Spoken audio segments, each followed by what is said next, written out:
Dua orang warga negara asing asal Cina, yaitu CEO dari Fiber Home Technologies Indonesia, Huang Liang, dan Sales Director dari Fiber Home Technologies Indonesia, Deng Mingsong, jadi saksi terkait dengan kasus korupsi BTS 4G dengan terdakwa Johnny G. Plate.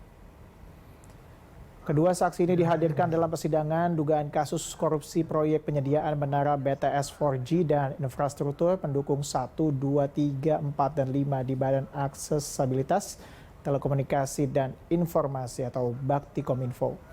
Dalam persidangan, Majelis Hakim Fahzal Hendri mendalami keterangan saksi bagaimana perusahaannya bisa terlibat dalam perencanaan proyek infrastruktur menara BTS. Salah satu saksi yang bernama Huang Liang yang diwakili penerjemah mengatakan bahwa ia tidak pernah melakukan rapat baik secara tatap muka maupun daring antara perusahaannya Fiber Home Technologies Indonesia dengan Baktikominfo terkait dengan proyek infrastruktur BTS itu. Belum pernah yang mulia. Tidak ada. Saudara tadi sebelum memasukkan persyaratan-persyaratan ya untuk ke bakti itu, apakah tadi saudara ada diundang meeting atau diundang apa? Rapat atau rapat Zoom atau minta klarifikasi kepada perusahaan Fiber Home oleh bakti, ada enggak?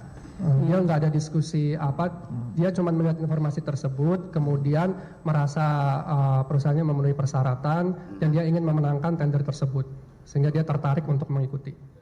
Untuk mengetahui lebih lanjut, kita sudah bersama dengan jurnalis Universe Kelvin Sipahuta dan juru kamera Mahesa Bismo yang saat ini berada di lokasi. Kelvin, selamat sore. Poin apa saja yang menarik dari persidangan hari ini dan juga fakta-fakta persidangan apa saja yang kemudian terungkap hari ini? Sore Teza dan pemirsa, saat ini masih berlangsung jalannya persidangan terkait kasus korupsi dalam proyek menara BTS Baktikominfo tahun 2020 sampai tahun 2022, di mana dalam persidangan kali ini dari Majelis Hakim menghadirkan 3 terdakwa, yakni ex Menteri Komunikasi dan Informatika dari Johnny G. Plate dan juga ex Dirut Baktikominfo Anang Ahmad Latif dan Human Development UI Yohan Suryanto, yang mana ketiganya merupakan terdakwa dalam kasus proyek menara BTS. Dan Majelis Hakim kembali menggelar sidang pemeriksaan saksi-saksi, di mana dalam sidang kali ini jaksa penuntut umum menghadirkan 7 saksi untuk memberikan keterangan-keterangan dalam upaya menggali fakta dalam kasus proyek menara BTS. Tadi sempat menarik perhatian dari keterangan dari 2 WNA yang merupakan pihak dari Fiber Home Media, yang merupakan salah satu konsorsium yang memenangkan dalam proyek menara BTS. Dan selain 2 WNA tersebut juga ada beberapa saksi lain yang memang dihadirkan dalam sidang kali ini. Dan salah satu saksi yang menyita perhatian dalam sidang ini juga merupakan Jamie Sutiawan selaku Dirut PT Sansen Exindo atau juga selaku subkontraktor dari PT Fiber Home Indonesia.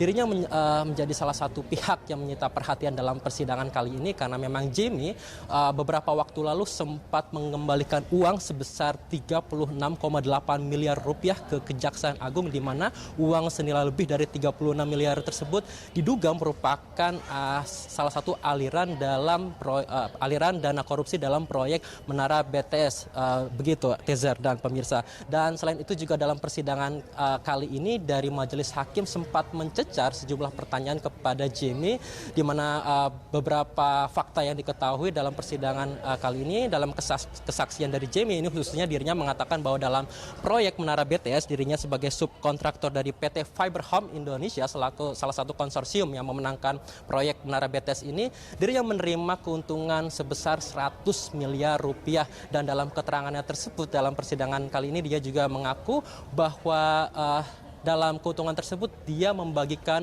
sejumlah keuntungannya sebesar 35 miliar rupiah kepada salah satu terdakwa dalam kasus ini. Dalam hal ini adalah Irwan Hermawan selaku komisaris PT Solitech Media Sinergi, di mana dirinya mengaku bahwa alasannya untuk memberikan sebagian keuntungan kepada Irwan Hermawan karena Irwan ini dinilai telah membantunya dalam upaya untuk memenangkan tender agar Fiber Media ini dapat memenangkan konsorsium dalam proyek Menara BTS.